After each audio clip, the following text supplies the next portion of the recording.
Thank you, Mr President.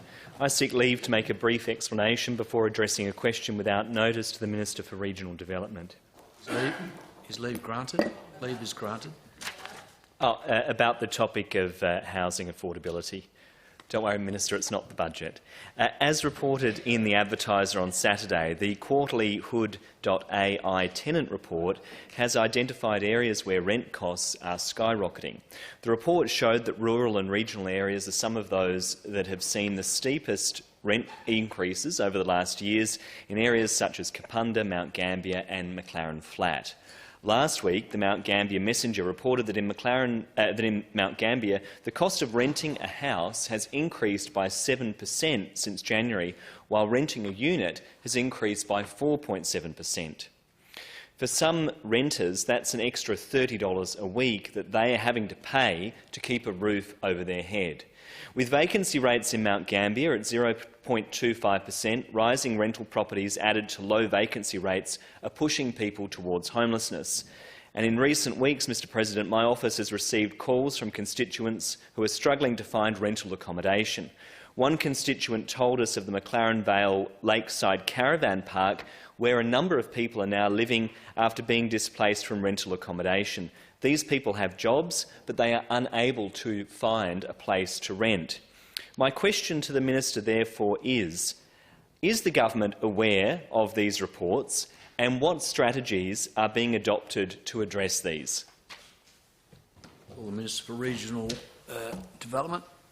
Thank you, Mr President, and I thank the honourable member for his question about an incredibly important issue which is faced not only here in Adelaide but throughout our regional areas. And this is something that I've been hearing about firsthand on my various visits to regional areas, and of course the honourable member referred to Mount Gambier, which is my home area. I too am hearing these stories, these incredibly difficult stories to hear of incredibly difficult circumstances. And as the honourable member mentioned, well, he mentioned but perhaps alluded to without saying so in so many words, I think often people think of homelessness as those who are in desperate financial circumstances, of people who don't have work and don't have other social supports. But as he has rightly pointed out, in many cases, because of the huge increase in rentals over the last couple of years in particular, there are people who have full-time jobs who still can't afford to rent. I've heard of people turning up to an open inspection for a rental in Mount Gambier and there being 50 other applicants. I was speaking a few weeks ago at an event, and afterwards one gentleman who came up to speak to me said that he'd moved to Mount Gambier, again in this case Mount Gambier, last year. He was working in mental health, which is an area of very high need, and regional areas find it very difficult to attract health professionals and retain them.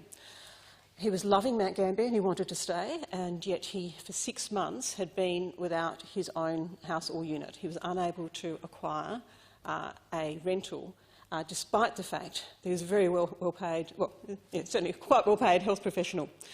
Similarly, I've heard of 2 teachers who were working in the local high school who were very happy to be there. Again, loved Mount Gambier because, of course, Mount Gambier is one of the best places in the state. And however, they spent 2 terms living in a caravan park, and that's not something that they wanted to continue to do, which is entirely understandable. Unfortunately, my region has now lost those 2 teachers who have returned to, I think it was Melbourne. In terms of the Malinauskas Labor government's commitments in regional housing, of course, we've made commitments to 150 new homes in regional areas, the building of those, and this is on top of bringing homes back up to the standard that is needed. And some of these homes have spent months or even years vacant. Unfortunately, those issues weren't addressed sufficiently by the former government. This is in addition to our maintenance blitz on 3,000 homes across the state, and those particular initiatives that I've mentioned are all being funded with new money.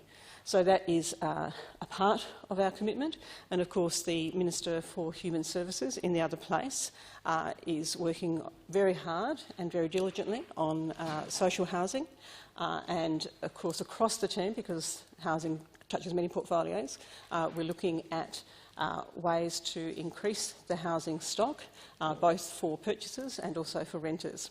Now, the regional development associations across the state have also done a lot of work over the last couple of years in trying to address this issue. And so with my regional development hat on, I'll continue to work with them and my other parliamentary colleagues to continue to try and address this very important issue. Supplementary question, the Honourable Mr Sims. Does the Minister concede that building just 150 new homes in the regions is insufficient, and will she be advocating for her colleagues at a state level to build more housing in the regions, and will she be advocating for the Albanese Labor government to invest more money in public housing here in South Australia? Minister for Regional Development. Thank you for the supplementary question. And I think we need to take all the steps that we possibly can to address this issue. As has been mentioned, it's rental housing, it's affordable housing to buy, it's all types of housing, it's housing for executive level housing in regional areas as well. All of those are facing a lack of supply, and so we need to use all of the mechanisms that we possibly can to address these issues, and certainly that will include liaising with the new federal government, the Albanese federal government, and I look forward once I don't think the announcement about who's getting what portfolio federally has come out yet, unless it's been today and I haven't had a chance to catch up with the latest news. But I'll certainly be working with my state parliamentary colleagues and federal ministers to try to address this issue.